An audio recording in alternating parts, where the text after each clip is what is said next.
መስራት እጅግ በጣም ከባድ ነው። እጅግ በጣም ከባድ ነው። በተለይ ደግሞ አረብ ሀገር ሲሆን ማለት ነው። ምክንያቱ አንዲት ሴት አረብ ሀገር ስትሰራ ቤተሰብ አብዛኛው ቤት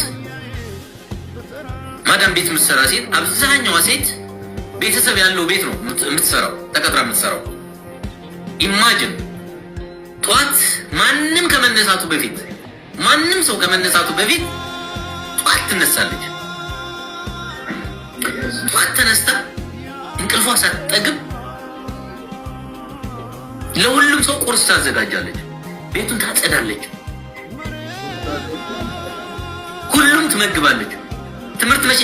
ትምህርት መሸኘት ያለባትን ትሸኛለች፣ ስራ መሸኘት ያለባትን ትሸኛለች። ከዛ ያ ሁሉ ሰው የበላው ምግብ ደግሞ እንደገና ታጸዳለች። እሱን አጽድታ እንደገና ምሳ ይደርስባታል። ቁርሱን አጽድታ ሳትጨርስ ምሳ ይደርስባታል። በዛ መሀል እረፍት እንኳን ሳታደርግ ማለት ነው። ምሳ ይደርስባታል።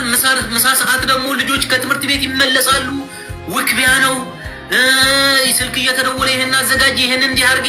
በዚህ መሀል እንግዲህ ልብስ መተኮስ አለ፣ ልብስ ማጠብ አለ። አንድ ልብስ ሲተኮስ የሚመጣው ጫና፣ የማዳም ጩኸት ምናምን እሱ ራሱን የቻለ በጣም ከባድ ችግር አለው።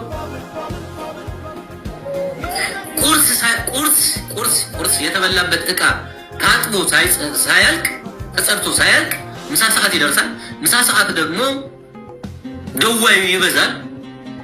ምሳ ከተበላ በኋላ ደግሞ ሁሉም በልቶ በየቦታው ይተኛል ኦር ይቀመጣል። እቺ ሴት እንደገና ይሄንን ምሳ አንስታ ኢቭን ለራሷ እንኳን ተረጋግታ እንኳን ቁርስ መብላት አልቻለችም። አስቡት። ይሄ ሁሉ ነገር ሲሆን ተረጋግታ ዘና ብላ ከራሷ ጋር ሆና በስነ ስርዓት ቁርስ መብላት አልቻለችም። የምትወደው ቤተሰብ አካል እናት፣ አባት በዚህ መካከል ቢደውል ተረጋግታ በስነ ስርዓት አባዬ እማዬ ብላ ማውራት አትችልም። እንደዚህ የሆነች ባለችበት ሰዓት ምሳ ጨርሳ ምን ብላ ትንሽ እየፋታ ልትኖር ትችላለች። እዛ ሰዓት ላይ ለራሷ ምግብ የምትበላበት ሰዓት ነው እሱ ሰዓትም። ከዛ በኋላ እንደገና ሰዎቹ ወደ ሱቁም ሊሆን ይችላል፣ ወደ ሌላ ቦታም ሊሆን ይችላል።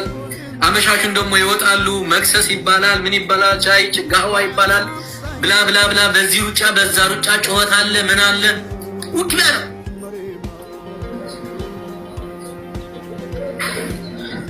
እንደዛ እያለ ደግሞ ራት ይመጣል። ከዛ ራት ደግሞ ራት ስራ ደግሞ ይገባል። እስከ እኩለ ሌሊት ይሰራል። የተበላበትም ምን ያለበትን ይሰራል።